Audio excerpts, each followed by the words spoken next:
ছোলার শাক তুললাম, মটরের শাক তুললাম, আর তার মধ্যে আসল জিনিসটা দেবো না তাই কখনো হয়? আমাদের আর একটা জিনিসও যে লাগিয়েছিলাম তাকে আপনারা ভুলে গেছেন, সেও কিন্তু খুব সুন্দর স্বাস্থ্য নিয়ে একেবারে ভরে ভরে হয়েছে। কি বলুন তো? পালং শাক। এখন তুলবো পালং শাক। দেখুন কত পালং শাক হয়েছে, এদের একটু ফাঁকা করে না দিলে এরা একদম হবে না। আর মটরের শাক ছোলার শাকের মধ্যে একটু তো পালং শাক লাগবেই। আমার কর্তা জানেন খুব চেয়েছিল একটু বাম মাছ দিয়ে পালং শাকের তরকারি খেতে। পালং শাক তো রেডি, এবার আমার বাম মাছের জোগাড় করতে হবে। কোথায় পাওয়া যায় বলুন তো ভালো বাম মাছ? সেখান থেকে গিয়ে নিয়ে আসতে হবে। দেখুন কি সুন্দর কচি কচি। আমি না বিদেশের ভিডিওতে গুলোতে দেখেছি এই পালং শাকের না ওরা স্যালাড খায়। এরকম কচি কচি পালং শাকের পাতাগুলো এরকম করে থাকে, প্লাস্টিকের মধ্যে বিক্রি হয়। তারা যদি পেতো এরকম তাজা তাজা পালং, তাহলে মনে হয় লুফে নিত। সুন্দর সুন্দর সবজি তুলছি, সবই কিন্তু অনেক কচি কচি জানেন তো, কেবল হচ্ছে তো ওই জন্য।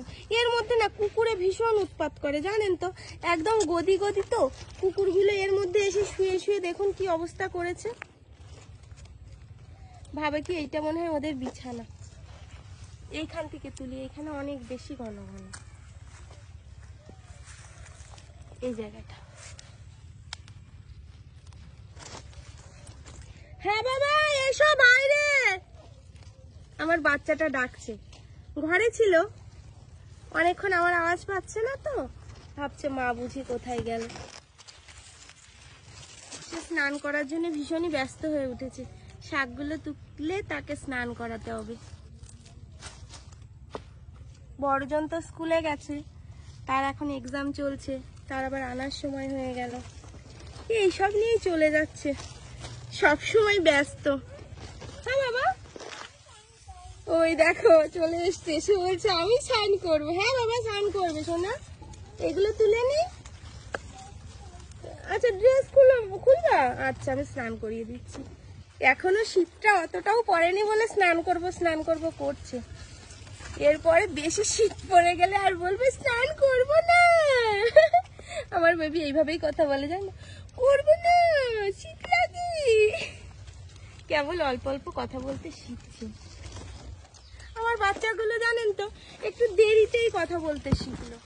3 বছর হতে গেল এখনো ভালো করে কথা বলতে পারে না। বড় জন ছিল। চলো হয়ে গেছে, বাচ্চাটা স্নান করাবো। এই তো অনেক তুললাম, প্রতিদিন খাবো। এই যে ওলকপি গুলো হচ্ছে, এইগুলো ভিডিও শেয়ার করবো আপনাদের সাথে, কেবল লাগানো হয়েছে। Bye bye. শাক রান্নার রেসিপিটা শেয়ার করতে পারলাম না, বাচ্চাদের নিয়ে এখন একটু ব্যস্ত হয়ে পড়বো।